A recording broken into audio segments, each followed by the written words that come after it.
بسم اللہ الرحمن الرحیم۔ السلام علیکم ڈیئر اسٹوڈنٹس۔ ہم غزوہ احد لیسن پڑھ رہے تھے، اس کو ہم نے فرسٹ ٹاپک کمپلیٹ کر لیا تھا۔ آج ہم نے سیکنڈ ٹاپک کی ریڈنگ کرنی ہے، تو دیکھیں سیکنڈ ہاف چیپٹر آج ہم پڑھیں گے۔ پہلے ہم نے یہاں کیا تھا کہ تیر اندازوں کا دستہ وغیرہ آپ صلی اللہ علیہ وآلہ وسلم نے درے پر مقرر فرمایا اور ہدایت کی تھی کہ فتح ہو یا شکست آپ نے اسے نہیں چھوڑنا۔ تو اس کے بعد پھر جب عام لڑائی شروع ہونے سے پہلے کفار کا علم بردار طلحہ آگے آیا، یعنی علم بردار، علم کہتے ہیں جھنڈے کو، جس نے کفار کی جو نمائندگی والا جھنڈا تھا وہ جس نے پکڑا ہوا تھا وہ آگے آیا اور جنگ کے لیے للکارا۔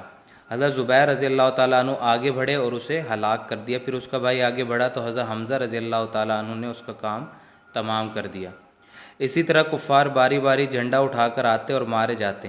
اس کے بعد عام لڑائی شروع، یعنی پہلے فردن لڑائی ہوئی ایک شخص کی دوسرے سے، اور اس میں سے کفار کو نقصان ہوا، وہ مارے گئے۔ اس کے بعد پھر عام لڑائی شروع ہو گئی۔ مسلمانوں کی طرف سے حضرت علی، حضرت حمزہ، حضرت ابو دجانہ اور حضرت زبیر رضی اللہ تعالیٰ عنہم نے خوب بہادری کے جوہر دکھائے، یعنی وہ خوب بہادری سے لڑے۔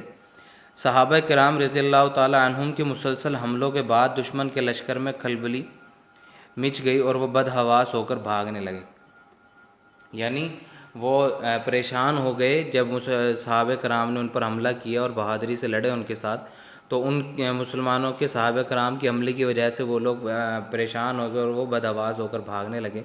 مسلمان مال غنیمت سمیٹنے میں مصروف ہو گئے۔ جب کفار کا لشکر میدان سے بھاگ رہا تھا تو درے پر موجود تیر انداز یہ سمجھے کہ مسلمانوں کو فتح ہو گئی ہے۔ انہوں نے حضرت عبداللہ بن جبیر رضی اللہ تعالیٰ عنہ کے منع کرنے کے باوجود مال غنیمت سمیٹنے کے لیے درے کو چھوڑ دیا، یعنی حضرت عبداللہ بن جبیر رضی اللہ تعالیٰ عنہ جن کو ان کا امیر مقرر کیا تھا، ان کو قیادت سونپی تھی، انہوں نے منع بھی کیا کہ آپ صلی اللہ علیہ وآلہ وسلم نے فرمایا تھا کہ جب تک انہیں ہدایت نہ کی جائے، فتح ہو یا شکست، درے کو نہیں چھوڑنا ہے۔ اب جب درہ انہوں نے جب انہوں نے دیکھا کہ مسلمان جو ہیں وہ مال غنیمت سمیٹ رہے ہیں تو وہ سمجھے کہ مسلمان جیت گئے، تو پھر انہوں نے وہ جو باقی جو ساتھی تھے تیر انداز تھے وہ وہاں سے روانہ ہو گئے۔ حضرت عبداللہ بن جبیر کی بات بھی نہیں مانی اور مال غنیمت سمیٹنے کے لیے درہ چھوڑ دیا۔ اب درے پر صرف 10 تیر انداز باقی رہ گئے۔ اسی طرح خالد بن ولید جو ابھی تک مسلمان نہیں ہوئے تھے نے درے کو خالی دیکھ کر مسلمانوں پر حملہ کر دیا، یعنی جب انہوں نے دیکھا کہ جو درہ جو آپ صلی اللہ علیہ وسلم نے جہاں پر تیر انداز مقرر کیے تھے اب وہ خالی ہو گیا، تو انہوں نے وہاں سے حملہ کر دیا۔ حضرت عبداللہ بن جبیر رضی اللہ تعالیٰ عنہ اپنے ساتھیوں سمیت ان کا مقابلہ کرتے ہوئے شہید ہو گئے۔ حضرت حمزہ رضی اللہ تعالیٰ عنہ بہادری کے ساتھ لڑ رہے تھے کہ اسی دوران وحشی نامی ایک غلام نے آپ رضی اللہ تعالیٰ عنہ پر حملہ کیا۔ اس اچانک حملے سے حضرت حمزہ رضی اللہ تعالیٰ عنہ شہید ہو گئے۔ حضرت عبداللہ بن مسعود رضی اللہ تعالیٰ عنہ کا بیان ہے کہ رسول صلی اللہ علیہ وآلہ وسلم حضرت حمزہ رضی اللہ تعالیٰ عنہ پر جس طرح روئے، اس سے بڑھ کر روتے ہوئے ہم نے آپ صلی اللہ علیہ وآلہ وسلم کو کبھی نہیں دیکھا تھا۔ حضرت حمزہ رضی اللہ تعالیٰ عنہ آپ صلی اللہ علیہ وسلم کے چچا تھے، تو اپنے چاچا کی وفات پر، اپنے چاچا جب شہید ہوئے آپ صلی اللہ علیہ وسلم کے چچا، تو آپ صلی اللہ علیہ وسلم بہت زیادہ غمگین ہو گئے۔ تو اس کے اوپر حضرت عبداللہ بن مسعود کہتے ہیں کہ جس طرح روئے اس سے بڑھ کر روتے ہوئے ہم نے کبھی نہیں دیکھا تھا۔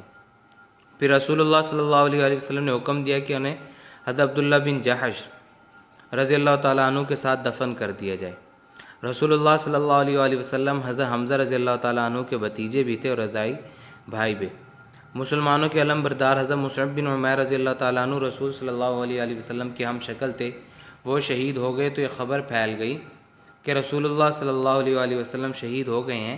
اس خبر سے مسلمانوں میں مایوسی پھیل گئی، یعنی ہوئے حضرت مصعب بن عمیر رضی اللہ تعالیٰ عنہ شہید تھے، لیکن چونکہ ہم شکل تھے آپ صلی اللہ علیہ وسلم سے ملتے جلتے تھے، تو لوگوں نے سمجھا کہ یہ جو ہے صحابی حضرت مصعب بن عمیر، ان کو سمجھا کہ آپ صلی اللہ علیہ وآلہ وسلم شہید ہو گئے ہیں، تو اس لیے ان میں بھی صحابہ میں جو تھے وہ مایوسی پھیل گئی۔